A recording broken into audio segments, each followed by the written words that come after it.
नमस्कार. सिटी न्यूजच्या बुलेटिनमध्ये प्रेक्षकांचा मनपूर्वक स्वागत. आज दिनांक 6 जुलै 2026 वार सोमवार. बातमीची सुरुवात करूया सुविचार मालेने.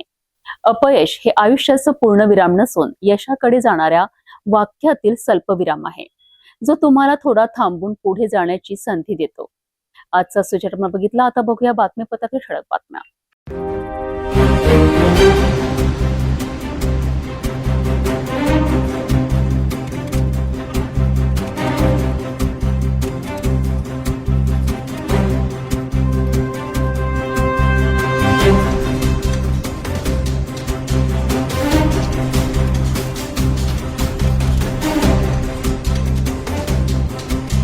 आपण ठळक बातम्या बघितला होता किंवा छोटासा ब्रेक. शादी और ब्याह की शुरुआत, आराधना साड़ी के साथ. Aradhana wholesale shopping mall, L2 Bijland complex, Nandgaon Peth, Amravati, Jawahar road, Amravati. ब्रेकनंतर बघूया सविस्तर बातम्या. सुरुवातीला एक नजर टाकूया शहरातील गुन्हेगारी क्षेत्रातील घडामोडींवर.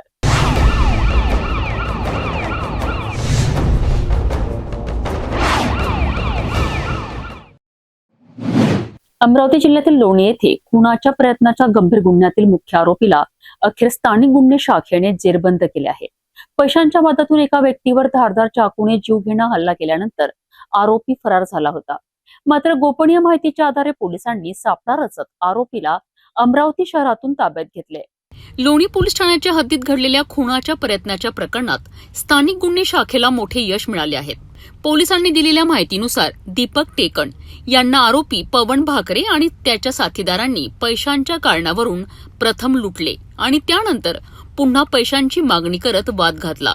वाद वाढल्यानंतर आरोपींनी दीपक टेकण यांच्यावर धारदार चाकूने पोटावर, पाठीवर आणि कमरेवर वार करून गंभीर जखमी केलेत.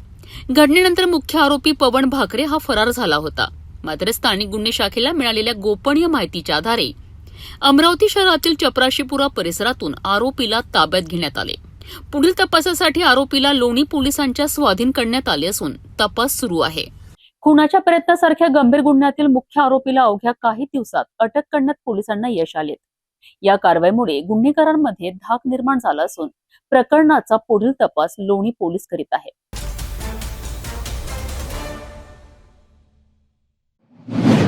अमरावती जिल्ह्यात अवैध रेती वाहतूक करणाऱ्यांविरोधात स्थानिक गुन्हे शाखेने मोठी धडक कारवाई केली आहे. परतवाडा आणि शेघाट पोलीस ठाण्याच्या हद्दीत करण्यात आलेल्या या कारवाईत तब्बल 45,87,000 रुपयांचा मुद्देमाल जप्त करण्यात आलाय. 8 आरोपींविरुद्ध गुन्हे दाखल करण्यात आले आहेत. नेमकी काय आहे ही कारवाई पाहूया या विशेष रिपोर्टमधून. पोलीस अधीक्षक निकेतन कदम यांच्या निर्देशानुसार स्थानिक गुन्हे शाखेच्या पथकाने अवैध रेती वाहतुकीविरोधात विशेष मोहीम राबवली. गोपनीय माहितीच्या आधारे परतवाडा येथील कैकाडीपुरा रोडवर छापा टाकत पोलिसांनी रेतीने भरलेला ट्रॅक्टर आणि ट्रॉली जप्त केली आहे. या कारवाईत 5,07,000 रुपयांचा मुद्देमाल हस्तगत करण्यात आलाय. यानंतर शेघाट पोलीस ठाण्याच्या हद्दीत पुसला टोल प्लाझाजवळ 2 स्वतंत्र कारवाया करण्यात आल्या. येथे रेतीने भरलेले 2 हायवा पकडण्यात आले. या दोन्ही कारवायांमध्ये प्रत्येकी 20,40,000 रुपयांचा मुद्देमाल जप्त करण्यात आलाय. एकूण 3 वाहनांसह अंदाजे 11 ब्रास रेती जप्त करण्यात आली असून एकूण 45,87,000 रुपयांचा मुद्देमाल पोलिसांनी ताब्यात घेतला आहे. या प्रकरणी 8 आरोपींविरुद्ध गुन्हे दाखल करण्यात आले असून पुढील तपास संबंधित पोलीस ठाण्यांकडून सुरू आहे. अवैध रेती उत्खनन आणि वाहतुकीविरोधात अमरावती ग्रामीण पोलिसांनी पुन्हा एकदा कठोर भूमिका घेतल्याचे या कारवाईतून दिसून आले आहे. रेती माफियांना मोठा आर्थिक फटका देणाऱ्या या कारवाईची जिल्हाभरात चर्चा सुरू आहे.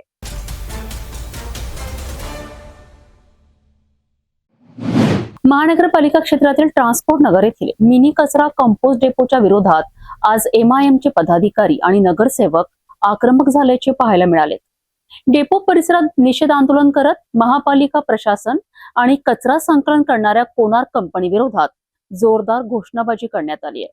आंदोलनकर्त्यांनी हा कंपोस्ट डेपो तातडीने हटवून अन्यत्र स्थलांतरित करण्याची मागणी केली आहे. या आंदोलनाची संपूर्ण माहिती आपण बघूया या रिपोर्टमध्ये. महानगरपालिका क्षेत्रातील ट्रान्सपोर्ट नगर येथे उभारण्यात आलेल्या मिनी कचरा कंपोस्ट डेपोला MIMने तीव्र विरोध दर्शविला आहे. एमआयएमचे पदाधिकारी आणि नगरसेवकांनी डेपो परिसरात निषेध आंदोलन करत महापालिका प्रशासन आणि कचरा संकलन करणाऱ्या कोणार्क कंपनी विरोधात जोरदार घोषणाबाजी केली आहे. आंदोलनकर्त्यांचे म्हणणे आहे की डेपोमुळे परिसरातील नागरिकांना दुर्गंधी, अस्वच्छता आणि संभाव्य आरोग्यविषयक अडचणींचा सामना करावा लागू शकतो. त्यामुळे हा कंपोस्ट डेपो तातडीने येथून हटवून योग्य पर्यायी ठिकाणी स्थलांतरित करण्यात यावा अशी त्यांची मागणी आहे. यावेळी एमआयएमच्या पदाधिकाऱ्यांनी प्रशासनाने नागरिकांच्या भावना लक्षात घेऊन त्वरित निर्णय घ्यावा, अन्यथा आंदोलन अधिक तीव्र करण्याचा इशाराही दिला आहे. या आंदोलनानंतर महापालिका प्रशासन किंवा संबंधित कंपनीकडून अधिकृत भूमिका समोर येणे बाकी आहे. और हमारे तमाम कारकुनान यहाँ पर मौजूद हैं. मैं इस वक्त गुजारिश करता हूँ कोर कमेटी के एक अहम जिम्मेदार मोहम्मद इकबाल साहब से कि वो आए और अपने हालत से उधार करें. लड़खड़ाते हुए अंदर से निकल आते हैं, लड़खड़ाते हुए अंदर से निकल आते हैं. हमसे बढ़ता है तो हम घर से निकल आते हैं. बेसबब हमको दबाने की न कोशिश करना. हम वो शब्द हैं जो पत्थर से निकल आते हैं. या आंदोलनाबाबत पुढे काय निर्णय होतो आणि महापालिका प्रशासन यावर कोणती भूमिका घेते याकडे सर्वांचे लक्ष लागले आहे.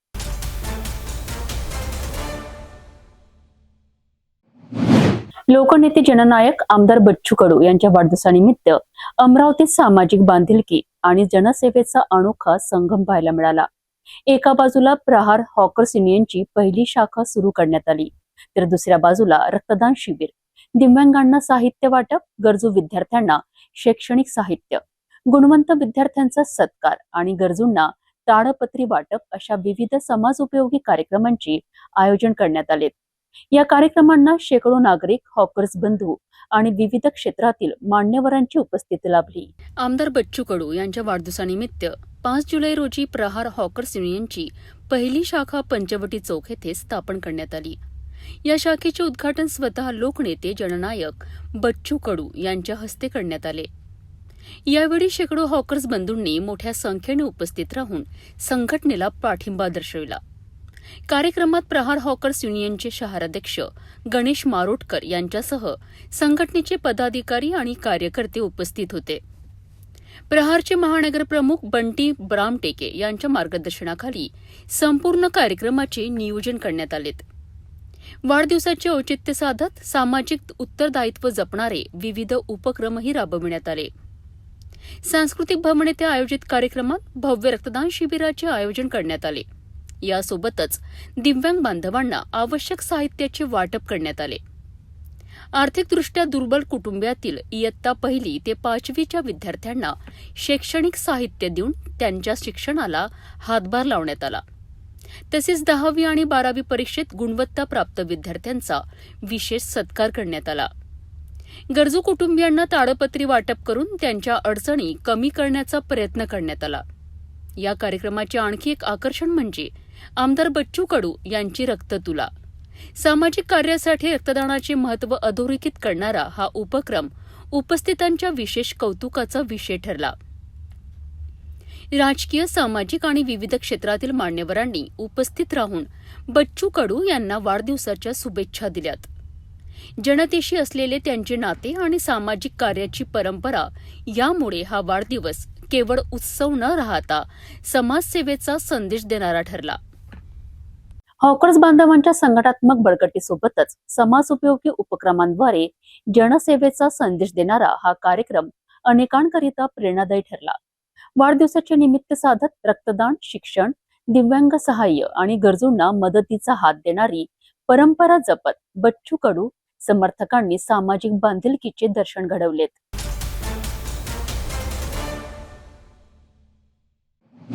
बडनेरा शहरासाठी अत्यंत महत्त्वाच्या मानल्या जाणाऱ्या फूट ओव्हरब्रिज प्रकल्पाने आता निर्णायक टप्पा गाठला आहे. जुनी वस्ती, चमननगर आणि अल्मास गेट परिसरातील नागरिक अनेक वर्षांपासून ज्या पुलाची वाट पाहत होते त्या फूट ओव्हरब्रिजचे गर्डर बसवण्याचे काम रात्री उशिरापर्यंत युद्ध पातळीवर पार पडले. नागरिकांच्या सुरक्षिततेकरिता पोलीस प्रशासनाने विशेष बंदोबस्त तैनात केला होता. या कामामुळे परिसरातील हजारो नागरिक, विद्यार्थी आणि पादचाऱ्यांना भविष्यात मोठा दिलासा मिळणार आहे. पाहूया हा विशेष रिपोर्ट. बडनेरा येथील जुनी वस्ती, चमननगर आणि अल्माज गेट परिसराला जोडणाऱ्या बहुप्रतीक्षित फूट ओव्हरब्रिज उभारणीच्या कामात महत्त्वाचा टप्पा पूर्ण झाला आहे. पुलाच्या मुख्य संरक्षणेचा भाग असलेल्या विशाल गर्डरची बसवणी रात्री उशिरापर्यंत सुरू ठेवत यशस्वीरित्या पूर्ण करण्यात आली. या कामासाठी अत्याधुनिक यंत्रसामग्रीचा वापर करण्यात आला. कामादरम्यान कोणतीही दुर्घटना घडू नयेत याकरिता परिसरात विशेष सुरक्षा उपाययोजना करण्यात आल्या. वरिष्ठ पोलीस निरीक्षक हनुमंत उरगोंडावार यांच्या मार्गदर्शनाखाली मोठा पोलीस बंदोबस्त तैनात करण्यात आला होता. वाहतूक सुरळीत राहावी याकरिता पर्यायी मार्गांची व्यवस्था करण्यात आली होती.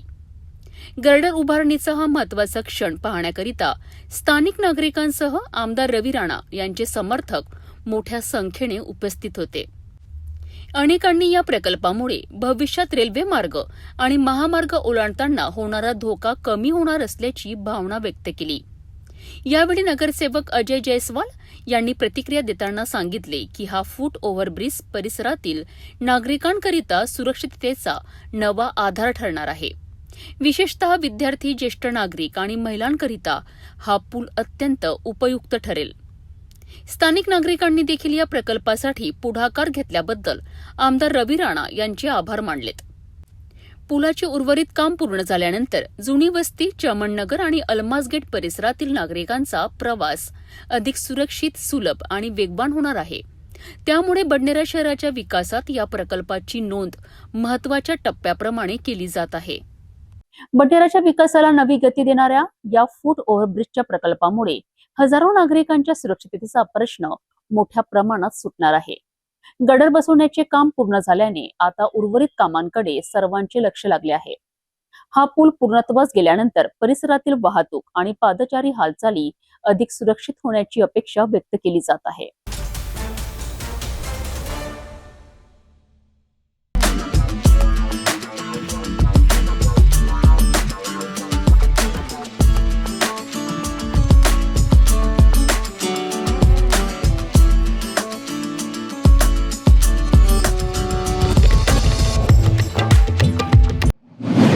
नागपूर पोलिसांची मोठी कामगिरी. हरवलेले आणि चोरीला गेलेले तब्बल 221 मोबाईल नागरिकांना परत. जवळपास 50 लाख रुपयांचे मोबाईल CEIR पोर्टलच्या मदतीने शोधण्यास पोलिसांना यश आले आहे. मोबाईल चोरी झाल्यास तात्काळ पोलिसांना माहिती द्या आणि CEIR वर नोंदणी करा, असे आवाहन पोलिसांनी केले आहे. नागपूर शहरातील शोधरा, कलमना, पारडी आणि वाठोडा या 4 पोलीस ठाण्यांच्या हद्दीतून हरवलेले आणि चोरीला गेलेले एकूण 221 मोबाईल पोलिसांनी शोधून काढले आहेत. या सर्व मोबाईलची एकूण किंमत जवळपास 50 लाख रुपये असल्याची माहिती पोलिसांनी दिली आहे. भारत सरकारच्या CEIR पोर्टलचा वापर करून मोबाईलची लोकेशन आणि हालचालींवर सातत्याने लक्ष ठेवण्यात आलेत. मोबाईलमध्ये नवीन सिम कार्ड सुरू होताच पोलिसांच्या विशेष पथकाला सूचना मिळत होती. त्यानंतर संबंधित व्यक्तीशी संपर्क साधून मोबाईल परत मिळवण्यात आलाय. या यशाचे संपूर्ण श्रेय 4ही पोलीस ठाण्यांच्या विशेष मोबाईल डिटेक्शन टीमला असल्याचे अधिकाऱ्यांनी सांगितले आहे. सातत्याने मॉनिटरिंग आणि तांत्रिक तपासामुळे ही मोठी कारवाई शक्य झाल्याचे त्यांनी स्पष्ट केलेत. यावेळी पोलीस आयुक्तांच्या मार्गदर्शनाखाली हा उपक्रम राबविण्यात आलाय. नव्याने रुजू झालेल्या पोलीस आयुक्तांनी पारडी पोलीस ठाण्याला भेट देत नागरिकांशी संवाद साधला आणि त्यांच्या समस्या जाणून घेतल्यात. मोबाईल चोरी झाल्यानंतर अनेक नागरिक तक्रार करीत नाहीत. मात्र प्रत्येकाने तत्काळ पोलीस ठाण्यात तक्रार नोंदवावी आणि CEIR पोर्टलवर मोबाईलची नोंदणी करावी, असे आवाहन पोलिसांनी केले आहे. त्यामुळे मोबाईलचा गैरवापर रोखता येतो आणि मोबाईल परत मिळण्याची शक्यता वाढते.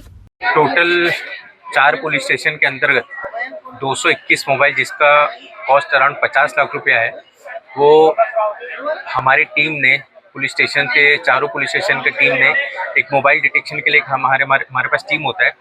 CEIR एक पोर्टल है, भारत सरकार द्वारा जो पोर्टल बनाया गया, उस पोर्टल को यूज़ करके उसको ट्रैकिंग पे लगाते हैं फ़ोन, वहाँ से डिटेक्शन में उनको मदद होता है.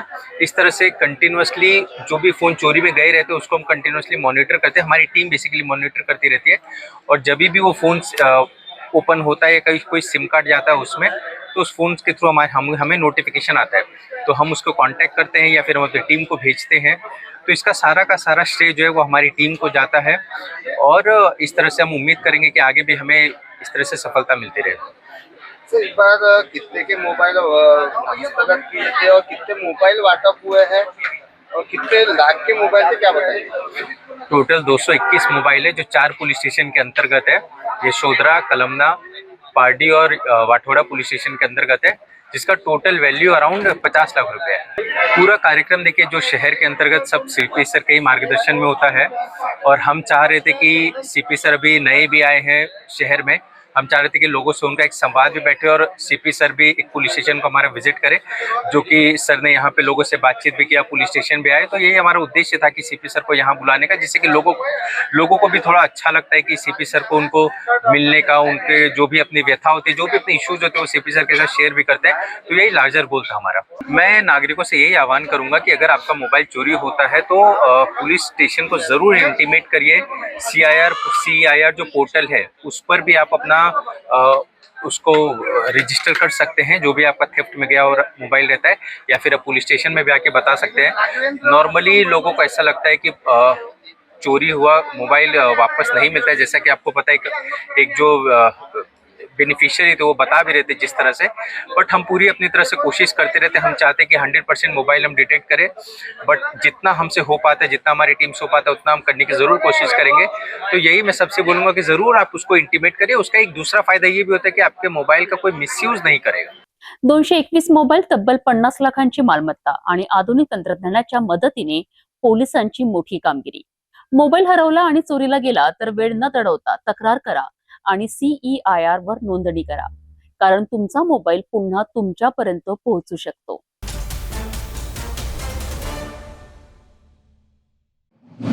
नागपूरमधील लोकमान्य मेट्रो स्टेशन पार्किंग मधनं चोरीला गेलेली स्प्लेंडर मोटरसायकल अवघ्या काही दिवसात शोधून काढण्यात MIDC पोलिसांना मोठे यश मिळाले आहे। तांत्रिक तपास आणि खात्रीशीर माहितीच्या आधारे पोलिसांनी वाहन चोरी करणाऱ्या आरोपीला अटक करत 50,000 रुपयांची दुचाकी जप्त केली आहे। नेमकी कशी झाली ही कारवाई आणि कसा उघड झाला वाहन चोरीचा हा गुन्हा, पाहूया या विशेष रिपोर्टमधनं। नागपूर शहरातील लोकमान्य मेट्रो स्टेशन पार्किंग परिसरातून चोरी गेलेल्या स्प्लेंडर मोटरसायकल प्रकरणाचा MIDC पोलिसांनी यशस्वी छडा लावला आहे। फिर्यादीने आपली MH40BB 2328 क्रमांकाची स्प्लेंडर मोटरसायकल पार्किंगमध्ये लॉक करून ठेवली होती, मात्र परत आल्यानंतर वाहन जागेवर नसल्याचे दिसून आलेत। यानंतर MIDC पोलीस ठाण्यात अज्ञात आरोपी विरोधात गुन्हा दाखल करण्यात आला। गुन्ह्याचा तपास सुरू असताना गुन्हे शाखेच्या वाहन चोरी विरोधी पथकाने तांत्रिक विश्लेषण आणि गोपनीय माहितीच्या आधारे तपासाची चक्रे वेगाने फिरवली। या तपासातून आनंद सुखदेव रहाणगडाले या 25 वर्षीय संशयितापर्यंत पोलीस पोहोचलेत। आरोपीला ताब्यात घेऊन कसून चौकशी करण्यात आली असता त्याने मोटरसायकल चोरीची कबुली दिली आहे। त्यानंतर पोलिसांनी आरोपीकडनं चोरीची स्प्लेंडर मोटरसायकल जप्त केली। जप्त करण्यात आलेल्या वाहनाची किंमत सुमारे 50,000 रुपये असल्याचे सांगण्यात आले आहे। आरोपीला पुढील कारवाईकरिता MIDC पोलिसांच्या ताब्यात देण्यात आले असून या प्रकरणाचा अधिक तपास सुरू आहे। ही यशस्वी कारवाई अप्पर पोलीस आयुक्त राजेंद्र दाभाडे, पोलीस उपायुक्त दीपक अय्याल आणि सहाय्यक पोलीस आयुक्त शिवप्रसाद पाटील यांच्या मार्गदर्शनाखाली वाहन चोरी विरोधी पथकातील अधिकारी आणि कर्मचाऱ्यांनी केली आहे। या कारवाईमुळे वाहन चोरांमध्ये मोठी खळबळ उडाली असून पोलिसांच्या सतर्कतेचे पुन्हा एकदा दर्शन घडले आहे। नागपुरात वाहन चोरीच्या वाढत्या घटनादरम्यान MIDC पोलिसांनी केलेली ही कारवाई महत्वाची मानली जात आहे। चोरीला गेलेले वाहन परत मिळाल्याने फिर्यादीला मोठा दिलासा मिळाला असून वाहन चोरांवर पोलिसांची करडी नजर असल्याचा स्पष्ट संदेश या कारवाईतून देण्यात आला आहे।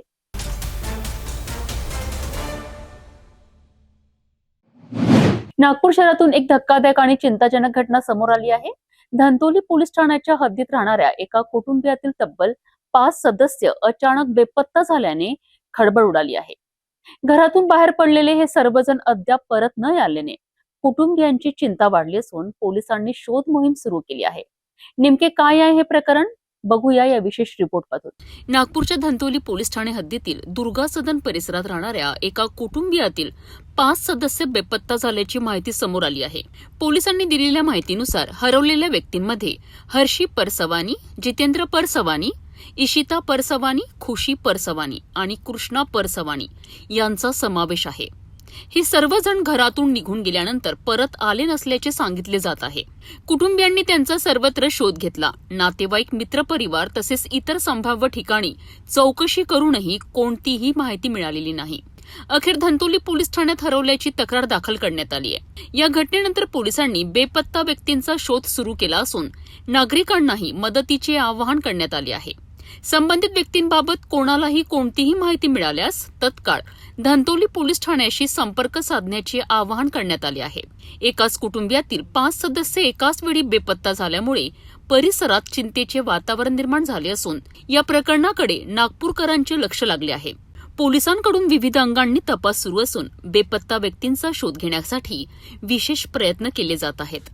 श्याम सुंदर परसवानी राहणार दुर्गा सदन यांनी पोलीस स्टेशन येथे येऊन तक्रार दिली की त्यांचे चुलत भाऊ जितेंद्र परसवानी आणि त्यांची आई, पत्नी आणि 2 मुलं असे दिनांक 24 रोजी संध्याकाळी 6:30 वाजेच्या दरम्यान त्यांनी जाताना पाहिलेले आहे. आणि त्यानंतर 4-5 दिवस झाले तरी त्यांचा काही संपर्क झाला नाही आणि ते घरी पण आले नाही. मोबाईल लावला असता स्विच ऑफ आहे त्यांचा असं त्यांनी सांगितले. तर त्याबाबत आपण मिसिंग दाखल केलेली आहे पोलीस स्टेशन येथे आणि त्यांची माहिती घेत आहोत. तर त्यांचं एक शेवटचं लोकेशन पिंपरी चिंचवड येथे असल्याची माहिती समजलेली आहे. नातेवाईकाकडून माहिती घेत आहोत. नातेवाईक विशेष अशी काही माहिती दिली नाही, पण प्राथमिक माहिती अशी मिळाली आहे की त्यांनी बरेच लोकांकडून उधारीवर पैसे घेतले होते. त्याचं जास्त पैसे झाले नाही आणि ते आता देऊ शकत नसल्यामुळे ते इथून निघून गेल्याची अशी माहिती आहे प्राथमिक. एकाच कुटुंबियातील 5 सदस्य बेपत्ता होण्याची ही घटना अत्यंत गंभीर मानली जात आहे. पोलिसांचा तपास सुरू असून नागरिकांनी अफवांवर विश्वास न ठेवता कोणतीही माहिती असल्यास पोलिसांना कळवण्याचे आवाहन करण्यात आले आहे.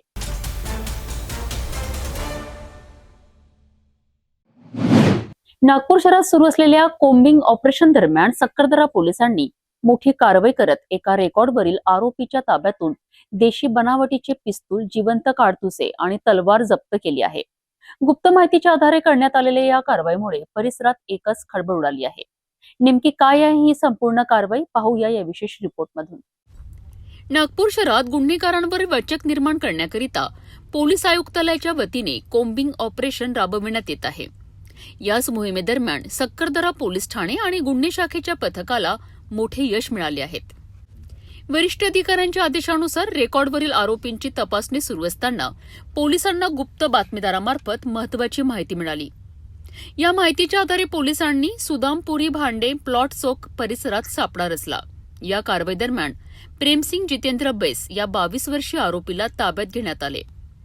त्याची झडती घेतली असता त्याच्याकडून एक देशी बनावटीची लोखंडी पिस्तूल मॅगझिनसह 5 जिवंत काडतुसे, 1 लोखंडी तलवार आणि मोबाईल फोन असा एकूण 73,000 रुपयांचा मुद्देमाल जप्त करण्यात आलाय. अवैधरित्या अग्निशस्त्र आणि धारदार शस्त्र बाळगल्याप्रकरणी आरोपी विरुद्ध भारतीय हत्यार कायदा तसेच महाराष्ट्र पोलीस कायद्यान्वये गुन्हा दाखल करण्यात आलाय. या कारवाईमुळे शहरात अवैध शस्त्र बाळगणाऱ्या गुन्हेगारांमध्ये धास्ती निर्माण झाली असून कोम्बिंग मोहिमेची प्रभावीता पुन्हा एकदा अधोरेखित झाली आहे. आरोपींकडनं आणखी काही गुन्हे उघडकीस येतात का याचा तपास पोलीस करीत आहेत. आमचे माननीय CP साहेब यांनी आदेश दिले होते की पूर्ण नागपूर शहरामध्ये कोम्बिंग ऑपरेशन राबवलं जाईल. त्यामध्ये रेकॉर्डवरील जे आरोपी आहेत त्यांना चेक करणे आणि त्यांची माहिती घेण्याचे काम चालू होते. सदरची कोम्बिंग ऑपरेशन दरम्यान आम्हाला आमच्या बातमीदारावर माहिती भेटली की भांडे प्लॉटमधील एका इस्माकडे त्यांनी त्याच्या घरी एक पिस्टल लपवून ठेवलेली आहे. त्या अनुषंगाने आम्ही 2 रेड केली असता आम्हाला आरोपीनामे प्रेमसिंग जितेंद्र बैस वय 22 वर्ष राहणार भांडे प्लॉट याच्या राहत्या घरामध्ये एक पिस्टल, 5 जिवंत काडतूस, 1 तलवार मिळून आलेले आहे. ते आम्ही जप्त केलेले आहे. त्याची सगळी एकूण किंमत 73,000 रुपये आहे. सदर आरोपीने मग त्याच्या मित्रामध्ये इम्प्रेशन टाकण्यासाठी सदरची पिस्टल जवळ बाळगली होती. कॉलेज विद्यार्थी येतो आणि मित्रमैत्रिणीसमोर इम्प्रेशन हे करण्यासाठी त्याने सदरची वस्तू बाळगली होती. याच्यासाठी आमचे SSB टीमचे पोलीस हवालदार किशोर ठाकरे, नंतर लक्ष्मण, त्याच्यानंतर महिला अंमलदार पूनम, अंमलदार कमलेश, नितीन, प्रकाश माथनकर यांनी ही कामगिरी केलेली आहे. सदर कामगिरीमध्ये 50,000ची देशी बनावटीची पिस्टल, 5,000 रुपयाचे काडतूस, 2,000 रुपये 3,000 रुपयाची तलवार अशी जप्त करण्यात आलेली आहे आणि 15,000 रुपयाचा मोबाईलही जप्त करण्यात आलेले आरोपी. नागपूर पोलिसांच्या कोम्बिंग मोहिमेत सातत्याने होत असलेल्या कारवायांमुळे गुन्हेगारीवर अंकुश बसण्यास मदत होत आहे. सक्कारदरा पोलिसांनी केलेल्या या कारवाईत अवैध शस्त्रसाठा जप्त झाल्याने शहरातील सुरक्षा व्यवस्थेला बळकटी मानल्याचे मानले जात आहे.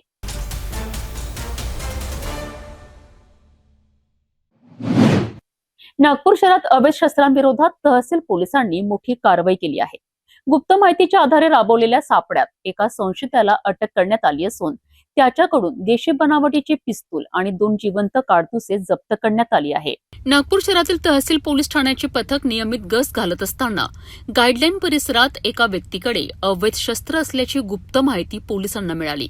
त्यानंतर पोलिसांनी 2 पंचासह तत्काळ सापळा रचत परिसरात शोध मोहीम सुरू केली आहे. गाईडलाईनमधील शासकीय निवासस्थानाजवळ संशयास्पद हालचाली करणाऱ्या एका व्यक्तीला ताब्यात घेण्यात आले.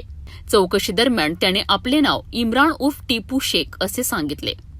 पंचासमक्ष करण्यात आलेल्या अंगझडतीत आरोपीच्या कमरेला लपवून ठेवलेले एक देशी बनावटीचे पिस्तूल आणि 7 ग्रॅम 65 MM चे 2 जिवंत काडतुसे आढळून आलेत.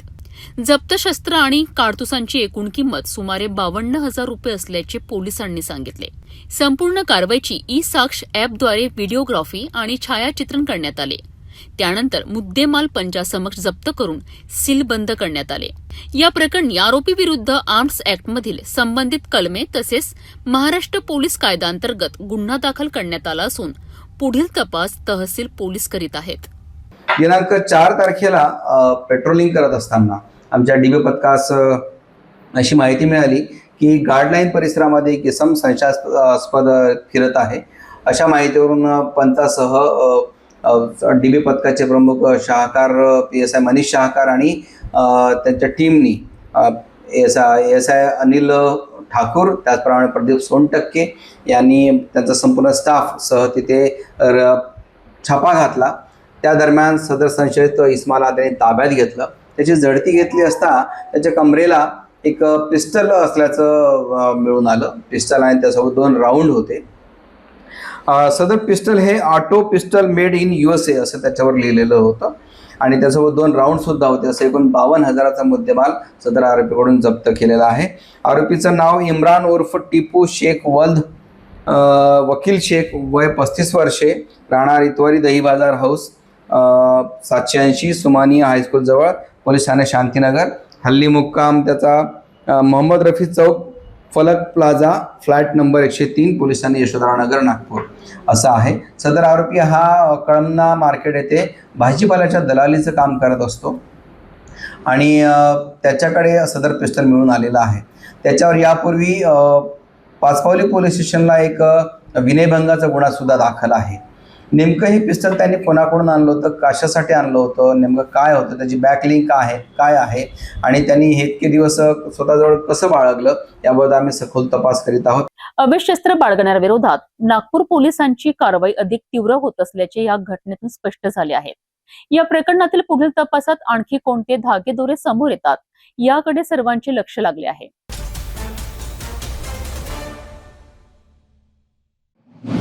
वन्यजीवांच्या संरक्षणासाठी सातत्याने प्रयत्न करणाऱ्या वन विभागाने भंडारा जिल्ह्यात मोठी आणि धक्कादायक कारवाई केली आहे. लाखांदूर वन विभागाच्या पथकाने दहेगाव येथे छापा टाकत चितळाचे मांस, संरक्षित इंडियन पॅगोलिनचे तब्बल 150 खवले, भरमार बंदूक आणि इतर वन्यजीवांचे अवशेष जप्त केले आहेत. या कारवाईमुळे वन्यजीव शिकारी आणि तस्करीच्या मोठ्या जाळ्याचा पर्दाफाश होण्याची शक्यता व्यक्त केली जात आहे. नेमकी काय आहे संपूर्ण कारवाई बघूया या विशेष वृत्तांतात. भंडारा जिल्ह्यातील लाखांदूर वन विभागाने वन्यजीव शिकारींविरोधात मोठी धडक कारवाई करत एका आरोपीला गजाआड केले आहे. गोपनीय माहितीच्या आधारे वन विभागाच्या पथकाने लाखांदूर वन परिक्षेत्रातील दहेगाव येथे नाजूक रूपचंद्र डोंगरवार यांच्या घरावर छापा टाकला. घराची झडती घेत असताना वन अधिकाऱ्यांना अनेक धक्कादायक पुरावे आढळून आलेत. या कारवाई दरम्यान सुमारे 1 किलो शिजवलेले चितळाचे मांस जप्त करण्यात आले. यासोबतच शिकारीसाठी वापरण्यात येणारी भरमार बंदूकही वन विभागाच्या हाती लागली. सर्वात धक्कादायक बाब म्हणजे संरक्षित वन्यप्राणी इंडियन पॅंगोलिन अर्थात खवले मांजराचे तब्बल 150 खवले या घरातून जप्त करण्यात आले. याशिवाय राष्ट्रीय पक्षी मोराचे 2 पाय आणि इतर वन्यजीवांचे अवशेषही सापडलेत. वन विभागाने तात्काळ आरोपीला ताब्यात घेत सर्व मुद्देमाल पंचनामा करून जप्त केलाय. वन्यजीव संरक्षण कायद्याअंतर्गत गंभीर गुन्हा दाखल करण्यात आला असून या प्रकरणाचा तपास अधिक गतीने सुरू करण्यात आला आहे. या कारवाईमुळे वन्यजीवांची अवैध शिकार आणि तस्करी करणाऱ्या मोठ्या नेटवर्कचा पर्दाफाश होण्याची शक्यता व्यक्त होत आहे. वन विभाग आता या प्रकरणातील इतर संशयित आणि संभाव्य तस्करांचा शोध घेत आहे. वन्यजीवांच्या अस्तित्वावर घाला घालणाऱ्यांविरोधात वन विभागाने उचललेले हे कठोर पाऊल भविष्यातील शिकाऱ्यांसाठी मोठा इशारा मानला जात आहे. वन्यजीव संरक्षण कायद्याअंतर्गत संरक्षित प्राण्यांची शिकार आणि तस्करी हा गंभीर गुन्हा मानला जातो. लाखांदूर वन विभागाच्या या धडक कारवाईमुळे वन्यजीव गुन्हेगारांमध्ये खळबळ उडाली असून तपासातून आणखी मोठे खुलासे होण्याची शक्यता आहे. या प्रकरणावर आमची नजर कायम राहील.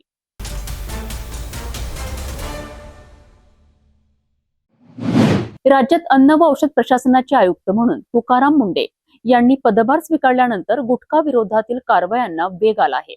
मात्र यवतमाळमध्ये पोलिसांनी केलेल्या मोठ्या कारवाईमुळे अन्न व औषध प्रशासनाच्या कार्यपद्धतीवर प्रश्न उपस्थित होत आहेत. शहरातील एका घरातून लाखो रुपयांचा प्रतिबंधित गुटखा जप्त करण्यात आला आहे.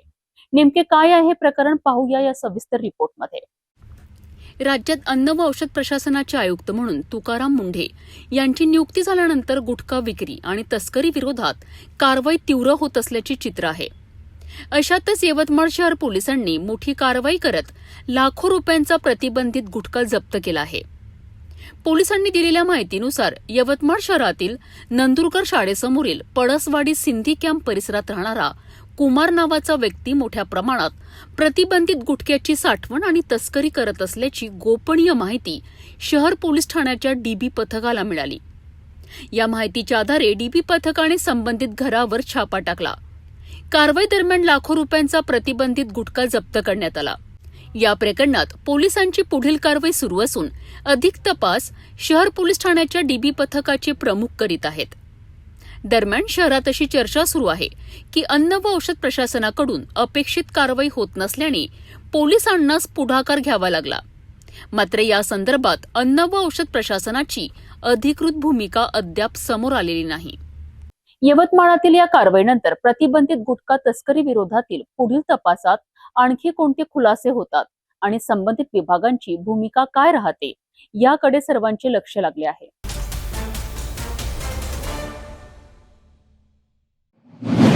वाशिम जिल्ह्यातील रामनगर अणसिंग मार्गावरील गावाला जोडणारा पूल खचल्याने ग्रामस्थांमध्ये भीतीचे वातावरण आहे. गेल्या वर्षाच्या पावसामुळे पुलाखालची माती वाहून गेल्यानंतर हा पूल धोकादायक बनला असून प्रशासनाने अद्याप दुरुस्ती न केल्याचा आरोप ग्रामस्थांनी केला आहे. नेमके काय आहे प्रकरण पाहूया या रिपोर्टमध्ये. वाशिमच्या रामनगर अणसिंग मार्गावरील गावाला जोडणाऱ्या रस्त्यावरील पूल गेल्या वर्षाच्या पावसात खचला होता. पुलाखालची माती वाहून गेल्यामुळे रस्त्यांची मोठ्या प्रमाणात दुरावस्था झाली आहे. ग्रामस्थांनी प्रशासनाची वाट न पाहता स्वखर्चातून तात्पुरती दुरुस्ती करून हा रस्ता वाहतुकीकरिता काही प्रमाणात सुरू ठेवलाय. मात्र त्यानंतरही संबंधित विभागाकडून कायमस्वरूपी दुरुस्ती किंवा नवीन पूल उभारण्याची कोणतीही ठोस कारवाई झालेली नसल्याचा आरोप करण्यात येत आहे. सध्या पुलाची स्थिती आणखी गंभीर झाली असून आगामी पावसाळ्यात पुराचे पाणी आल्यास पूल वाहून जाण्याची भीती ग्रामस्थांनी व्यक्त केली आहे. त्यामुळे गावाचा संपर्क तुटण्याचा धोका निर्माण झाला आहे. ग्रामस्थांच्या म्हणण्यानुसार अनेक वेळा संबंधित विभागाकडे पत्रव्यवहार करूनही या प्रश्नांकडे दुर्लक्ष करण्यात आले. त्यामुळे तातडीने रस्ता दुरुस्त करून नवीन पूल बांधण्यात यावा अशी त्यांची मागणी आहे. मागणीकडे दुर्लक्ष झाल्यास तीव्र आंदोलन छेडण्याचा इशाराही ग्रामस्थांनी प्रशासनाला दिला आहे. हा पूल अणसिंग रामनगर तांडा येथील असून या पुलाला जवळपास पडून 12 महिने होऊन गेलेत, तरी सुद्धा शासन किंवा प्रशासन या पुलाची दखल घेत नाही. वारंवार पत्रव्यवहार करून सुद्धा या पुलाची दुरुस्ती झालेली नाही. एक जरी मोठा पाऊस किंवा पूर आला तर हा पूल पूर्णपणे वाहून जाणार आहे. तर या पुलाची दुरुस्ती लवकरात लवकर किंवा वेगळा मार्ग तयार करून न दिल्यास आम्ही जिल्हाधिकारी कार्यालय येथे तीव्र आंदोलन करू व उपोषण करू. रामनगर अणसिंग मार्गावरील या पुलाच्या दुरुस्तीबाबत प्रशासन काय निर्णय घेते आणि ग्रामस्थांची मागणी कितपत पूर्ण होते याकडे सर्वांचे लक्ष लागले आहे.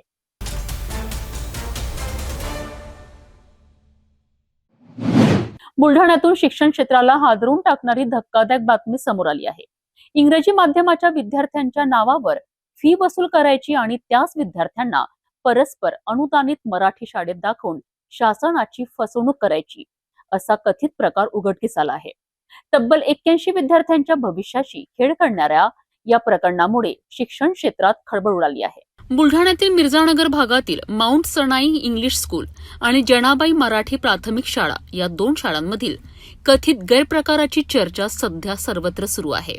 आरोपानुसार इंग्रजी माध्यमात शिक्षण घेणाऱ्या 81 विद्यार्थ्यांना पालकांच्या संमतीशिवाय आणि कोणतीही माहिती न देता कागदोपत्री जनाबाई मराठी प्राथमिक शाळेत प्रवेशित दाखविण्यात आले.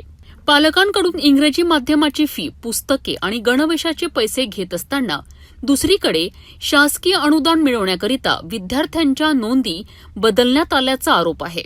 पालक मोहम्मद अन्सार यांनी तक्रार केल्यानंतर शिक्षण विभागाने चौकशीचे आदेश दिलेत. चौकशीत विद्यार्थ्यांचे परस्पर प्रवेश केल्याचे समोर आले असून दोन्ही शाळांचे मुख्याध्यापक जबाबदार असल्याचे नमूद करण्यात आले आहे. माझं नाव मोहम्मद अन्सार शेख अनवर आहे. माझी मुलगी मॉन्सनाइज इंग्लिश स्कूलमध्ये वर्ग ते 1 ते 4 पर्यंत शिकत होती. जेव्हा ते 5वी वर्गात गेली तेव्हा मी तिथून टीसी काढली, तर त्यांनी मला इंग्रजी माध्यमाची टीसी दिली, कारण की मी माझी मुलगी इंग्रजी माध्यमामध्ये शिकायला टाकली होती. तेव्हा मी ज्याची चौकशी केली तर माझी मुलगीचा ॲडमिशन जनाबाई मराठी प्राथमिक शाळेत आढळला. म्हणून मी त्याची तक्रार शिक्षण विभागाकडे केली की मी माझी मुलगीला मॉन्सनाइज इंग्लिश स्कूलमध्ये प्रवेश घेतला होता, तर माझी मुलगी ह्या मराठी शाळेमध्ये कसं का आढळली. म्हणून त्याने याच्यावर चौकशी केली. चौकशी केल्यानंतर तब्बल 81 विद्यार्थी इंग्रजी माध्यमाचे मराठी माध्यमामध्ये दाखवण्यात आला. म्हणून हे अनुदान लाटण्यासाठी यांचा प्रयत्न होता. म्हणून मी याची शिक्षण विभागाला विनंती केलेली आहे की याच्यावर दोन्ही शाळेवर आणि दोन्ही शाळेच्या संचालक मंडळावर मुख्याध्यापकावर गुन्हे दाखल करून या शाळेची मान्यता रद्द करून ही शाळा बंद करावी. या अहवालानंतर संबंधित शाळांवर कारवाई करण्यासाठी वरिष्ठ अधिकाऱ्यांकडे प्रस्ताव पाठवण्यात आला आहे. वसीम ने और उसके भाई ने मिलकर दोनों ने मेरे स्कूल के खिलाफ में झूठी कंप्लेंट की और हमारी ये बदनामी कर रहे कि हमने शासन से पैसा खाए और शासन से अनुदान लिए और ऐसी न्यूज़ चला रहे, जबकि ये सरासर गलत है. मैं जैसे जो BO को हमको जो भी देना था, जो भी वहाँ जो ऑफिस में उनकी रिक्वायरमेंट थी कि हम सबमिट करें, तो हमने वो वहाँ पर पूरा सबमिट कर दिया. ये सबसे बड़ा आरोप है मेरे ऊपर कि मैंने शासन का पैसा खाया, जबकि मुझे शासन से पैसा भी नहीं मिला, ना मैंने कभी उसकी मांगणी की. पालकांचा विश्वास, विद्यार्थ्यांचे भविष्य आणि शासकीय निधी या तिन्ही गोष्टींशी संबंधित असलेल्या या प्रकरणात आता पुढे नेमकी कोणती कारवाई होते याकडे सर्वांचे लक्ष लागले आहे. दोषींवर फौजदारी गुन्हे दाखल होणार का आणि संबंधित शाळांवर कठोर कारवाई होणार का हे येणाऱ्या काळात स्पष्ट होणार आहे.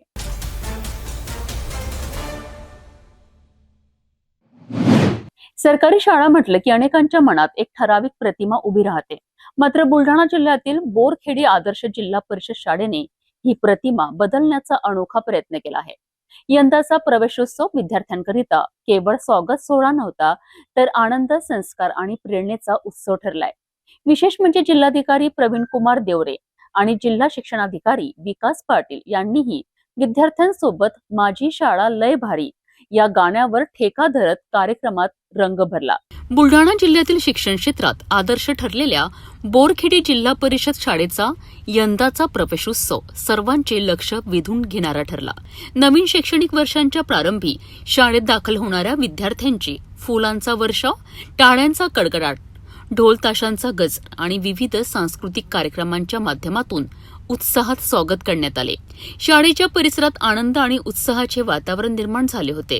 कार्यक्रमाचे विशेष आकर्षण ठरले ते म्हणजे विद्यार्थ्यांसोबत जिल्हाधिकारी प्रवीण कुमार देवरे आणि जिल्हा शिक्षणाधिकारी विकास पाटील यांनी धरलेला ठेका. माझी शाळा लय भारी या लोकप्रिय गीतावर विद्यार्थ्यांसोबत मान्यवरही सहभागी झाल्याने मुलांचा उत्साह द्विगुणित झालाय. यावेळी जिल्हाधिकारी प्रवीण कुमार देवरे यांनी विद्यार्थ्यांशी थेट संवाद साधला. शिक्षणासोबत चांगले संस्कार, नियमित वाचन, शिस्त आणि सर्वांगीण विकास यांचे महत्त्व त्यांनी विद्यार्थ्यांना पटवून दिलेत. शाळेत राबविण्यात येणाऱ्या नाविन्यपूर्ण उपक्रमांचे त्यांनी विशेष कौतुक केलेत. जिल्हा शिक्षणाधिकारी विकास पाटील यांनी देखील बोरखेडी शाळेच्या कार्याची प्रशंसा केली.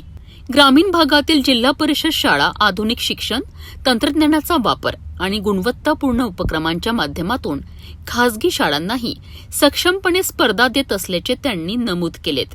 महाराष्ट्रभर आदर्श शाळा म्हणून ओळख निर्माण करणाऱ्या या शाळेने प्रवेशोत्सवाला केवळ औपचारिक कार्यक्रम न ठेवता तो विद्यार्थ्यांसाठी प्रेरणा आणि आनंदाचा उत्सव बनवला. त्यामुळे विद्यार्थी, पालक आणि ग्रामस्थांमध्ये जिल्हा परिषद शाळांविषयी सकारात्मक भावना निर्माण होत असल्याचे चित्र पाहायला मिळालेत. शाळा म्हणजे केवळ शिक्षणाचे केंद्र नसून आनंद, संस्कार आणि स्वप्नांना दिशा देणारे घर आहे. हा संदेश या अनोख्या प्रवेशोत्सवातून प्रभावीपणे देण्यात आला. बोरखेडी आदर्श जिल्हा परिषद शाळेने साजरा केलेला हा प्रवेशोत्सव शिक्षण क्षेत्रासाठी प्रेरणादायी ठरत आहे. विद्यार्थ्यांना आनंदी वातावरणात शिक्षणाची गोड लावण्याचा हा प्रयत्न इतर शाळांसाठीही आदर्श ठरू शकतो. सरकारी शाळांबाबत सकारात्मक दृष्टिकोन निर्माण करणारा हा उपक्रम जिल्हाभर चर्चेचा विषय बनला आहे.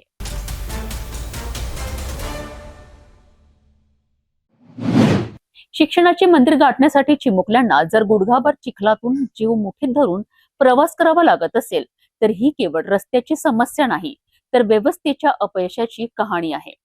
बुलढाणा जिल्ह्यातील चिखली तालुक्यातील दिवठाणा ते दत्तवाडी रस्त्यांची अवस्था सध्या अत्यंत दयनीय झाली असून विद्यार्थ्यांच्या शिक्षणावरच प्रश्नचिन्ह निर्माण झाले आहेत. संतप्त ग्रामस्थांनी आता थेट रस्त्यावर शाळा भरवत प्रशासनाविरोधात आंदोलन छेडले आहे. चिखली तालुक्यातील दिवठाणा दत्तवाडी मार्गावर सध्या चिखलाचे साम्राज्य पसरले आहेत. या रस्त्यावरून दररोज शाळेत जाणाऱ्या विद्यार्थ्यांना गुडघाभर चिखलातून वाट काढावी लागत आहे. अनेक विद्यार्थ्यांचे कपडे, बूट आणि दप्तर चिखलाने माखत असून चिखलाने भरलेल्या पायांनीच त्यांना दिवसभर वर्गात बसावे लागत आहे. ग्रामस्थांच्या म्हणण्यानुसार या रस्त्याच्या दुरुस्तीसाठी अनेक वेळा प्रशासन आणि लोकप्रतिनिधींकडे मागणी करण्यात आली आहे, मात्र अद्याप कोणतीही ठोस कारवाई झालेली नाही. त्यामुळे संतप्त नागरिकांनी आणि पालकांनी थेट रस्त्यावरच शाळा भरवत प्रशासनाचा निषेध नोंदविलाय. ग्रामस्थांचे म्हणणे आहे की हा प्रश्न केवळ रस्त्यापुरता मर्यादित नसून ग्रामीण भागातील विद्यार्थ्यांच्या शिक्षणाचा आणि सुरक्षिततेचाही आहे. दररोजच्या या हाल अपेष्टांमुळे विद्यार्थ्यांचे शैक्षणिक नुकसान होत असून अपघाताची भीतीही कायम आहे. यावेळी क्रांतिकारी शेतकरी संघटनेचे नेते रविकांत तुपकर यांनी प्रशासनाला तातडीने रस्ता दुरुस्तीचे काम सुरू करण्याची मागणी केली आहे. विद्यार्थ्यांना सुरक्षित आणि सन्मानाने शाळेत जाण्याचा अधिकार मिळाला पाहिजे, अन्यथा ग्रामस्थांसह तीव्र आंदोलन छेडण्यात येईल असा इशाराही त्यांनी दिलाय. एकीकडे शिक्षणाचा हक्क आणि दुसरीकडे शाळेत जाण्यासाठी चिखलाशी झुंज देणारी ही चिमुकली पावले. दिवठाणा दत्तवाडी रस्त्याचे हे वास्तव प्रशासनाकरिता मोठा प्रश्न निर्माण करणारे आहे. आता तरी संबंधित यंत्रणा जागी होऊन विद्यार्थ्यांच्या सुरक्षिततेसाठी आणि शिक्षणासाठी हा रस्ता तातडीने दुरुस्त करणार का, याकडे सर्वांचे लक्ष लागले आहे.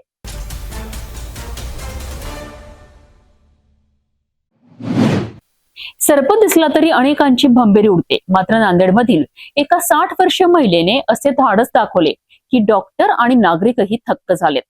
सापाने दंश केल्यानंतरही ही महिला थेट हातात साप पकडून रुग्णालयात पोहोचली. पाहूया हा थरारक पण प्रेरणादायी प्रकार. नांदेड जिल्ह्यातील लोहा तालुक्यातील गोळेगाव येथील सुशीला वाघमारे या 60 वर्षीय महिला शेतात काम करीत होत्या. याच दरम्यान अचानक एका सापाने त्यांना दंश केला. विशेष म्हणजे दंश केल्यानंतरही साप त्यांच्या अंगाला गुंडाळून बसला होता. अशा परिस्थितीत घाबरून न जाता त्यांनी प्रसंगावधान राखले आणि धाडसाने सापाला पकडून ठेवलेत. त्यानंतर उपचारासाठी त्या थेट कंधार येथील ग्रामीण रुग्णालयात दाखल झाल्यात.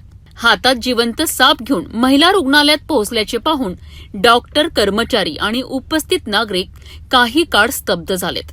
रुग्णालयात त्यांच्यावर तातडीने उपचार करण्यात आले असून सध्या त्यांची प्रकृती स्थिर असल्याची माहिती आहे.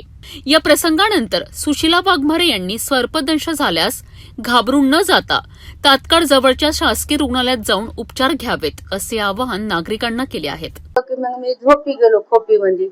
मग तिकडून आलं की बोटाला धरलं की मग मी मुंडकं धरलो त्याचं सापाचं. मग मुंडकं धरलो की मग हे हात धरलो बोट काढून. मग मला भीती वाटली ना, मी मरू जा म्हणून मी धरलो. त्यावेळेस तुम्ही घेऊन या असं काय सांगणार आहे? चावलं तर बी मी घाबरलो नाही, बोट तोंडातून काढलो, सरप राहो ना धामीन राहो. दुसऱ्या महिलांना तुम्ही काय सांगणार आहे? महिलाला धट राहा, असंच हे करा, चांगलं राहा, धट राहून हे करा, भियाचं नाही सर्पाला. संकटाच्या क्षणी धैर्य आणि प्रसंगावधान किती महत्वाचे असते याचे उदाहरण म्हणजेच सुशीला वाघमारे यांची ही घटना. मात्र सर्पदंश झाल्यास साप पकडण्याचा प्रयत्न न करता स्वतःची सुरक्षितता राखत तातडीने वैद्यकीय उपचार घेणे हा सर्वात सुरक्षित मार्ग असल्याचे तज्ज्ञ सांगतात.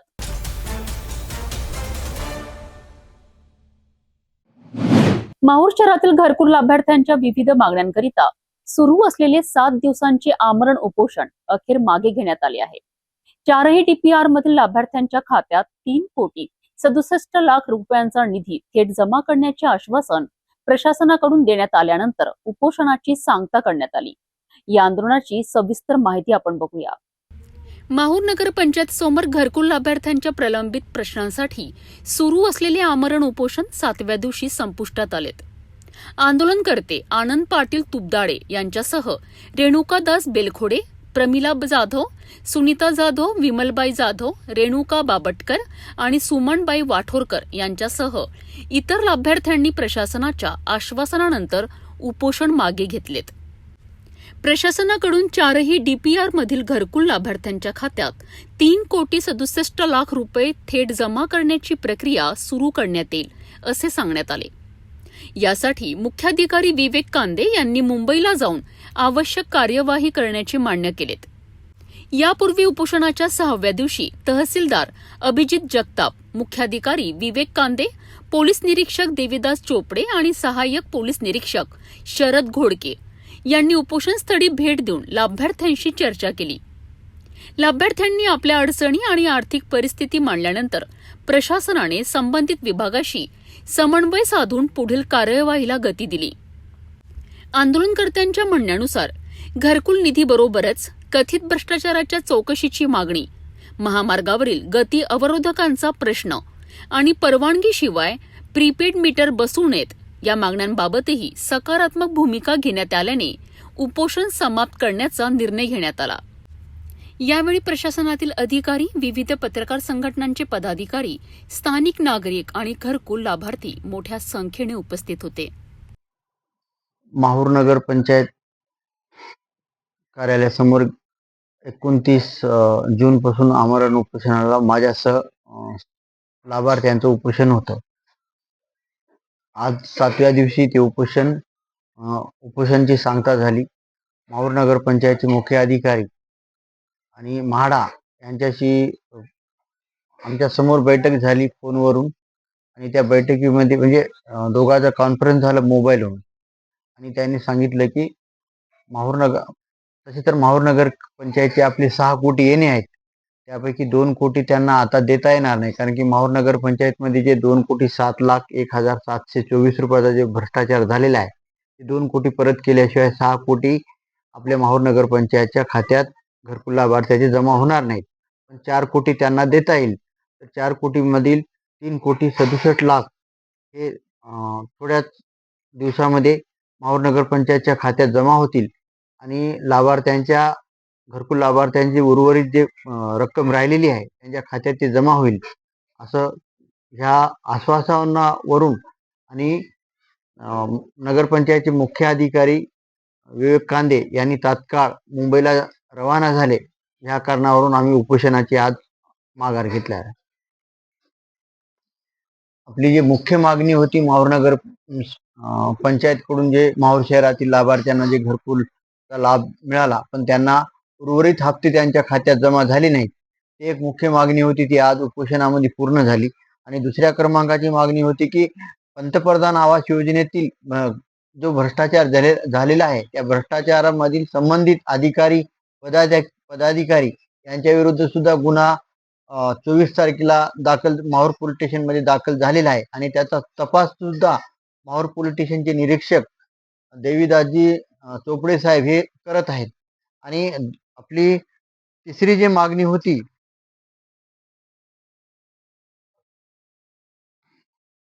माहूर शहरामध्ये सौर ऊर्जेचा जवळपास 50 ते 60 कोटी रुपयाचा भ्रष्टाचार झालेला आहे. आम्ही उपोषण त्याची सुद्धा त्यांनी चौकशी सुरू केलेली आहे. जसं की आणि त्यानंतर 2013-14 मध्ये पाणी पुरवठा योजना माहूर शहरात आलेली आहे आणि त्याचा सुद्धा 16.5 कोटी, आता माहूर नगरपंचायत 10 कोटी म्हणत आहे, पण 13 ते 14 कोटी सुरुवातीलाच मंजूर झाली आणि वाढीव निधी हा 2.5 कोटी आलेला आहे. हे मुख्य अधिकारी साहेब यांना माहीत नसेल, पण 16.5 कोटी रुपये हे माहूर नगरपंचायतला वर्ग झालेले आहेत. त्याच्यामधला जो व्याजाचा जो विषय होता, म्हणजे 7 ते 8 वर्ष माहूर नगरपंचायतने ते पैसा वापरला आणि त्याचा व्याज माहूर शहराच्या कोणत्या विकास कामासाठी वापरला त्यांचा खुलासा मागितला. त्याची सुद्धा चौकशी त्यांनी लावलेली आहे. दुसरं, माहूर शहराला पाणी पुरवठा स्वच्छ भेटत नाही, त्याची सुद्धा आम्ही त्यांच्याकडे मागणी केलेली आहे. त्यांचा सुद्धा त्यांनी चौकशी लावलेली आहे.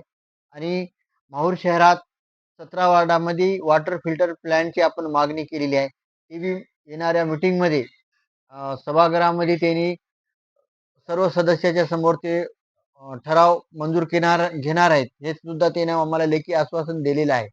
आणि स्पीड ब्रेकरचं जे आहे, माहूर शहरामध्ये एक राष्ट्रीय महामार्ग आणि PWD अशा दोघांकडे वेगवेगळे ते रोड आहेत आणि 31 ऑगस्टपर्यंत PWDने सांगितले की 31 ऑगस्टपर्यंत आम्ही मान्यता वगैरे घेऊन स्पीड ब्रेकर टाकून देऊ. आणि राष्ट्रीय महामार्ग नांदेड यांनी सुद्धा पत्र दिलं की 8 ते 10 दिवसामध्ये, त्यांनी लेखी आश्वासन दिलं आपल्याला की 8 ते 10 दिवसामध्ये आम्ही स्पीड ब्रेकरचं आपण कामाला सुरुवात करू. आणि जे रोडचा जे भ्रष्टाचार झालेला आहे त्याचा सुद्धा त्यांनी आपल्याला लेखी आश्वासन दिलं, त्याची सुद्धा चौकशी लावणार आहे. आणि स्मार्ट मीटर बद्दल उपोषणाच्या स्थळी ती घेऊन आली ती पत्र आणि त्यांनी सांगितलं की तोंडी सांगितलं, कारण की त्याला जोपर्यंत त्यांचे वरिष्ठाचा आदेश येणार नाही तोपर्यंत त्याने सांगितलं की माहूर महावितरण कंपनीकडून कोणत्याही ग्राहकाला जबरदस्तीनं आम्ही स्मार्ट मीटर बसवणार नाही, असं त्याने आम्हाला आश्वासन दिलं आणि लेखी पत्र दिलं. पण लेखी पत्रात ते त्यांनी उल्लेख केलेला नाही, कारण की वरिष्ठाशी चर्चा करून करणार आहेत. जर MSEB माहूर महावितरण कंपनी जर ग्राहकावर जबरदस्ती करत असेल तर ह्यानंतरचं उपोषण फक्त MSEBच्या समोर स्मार्ट मीटरसाठी करण्यात येईल. आता प्रशासनाकडून जाहीर केलेल्या आश्वासनांची प्रत्यक्ष अंमलबजावणी कितपत आणि किती लवकर होते याकडे लाभार्थ्यांसह संपूर्ण माहूर तालुक्याचे लक्ष लागले आहे.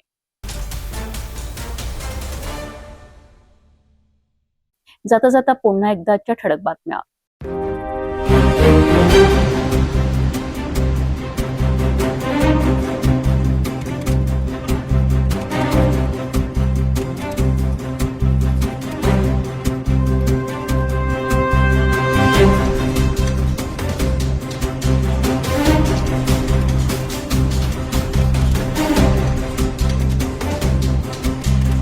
आता सिटी न्यूज चॅनल आपल्या टीव्हीवरही बघू शकता. अमरावती जिल्ह्यानंतर विदर्भ आणि महाराष्ट्राचे दर्शक घर बसल्या आपल्या केबल टीव्हीवर सिटी न्यूजची बातमी पाहू शकाल.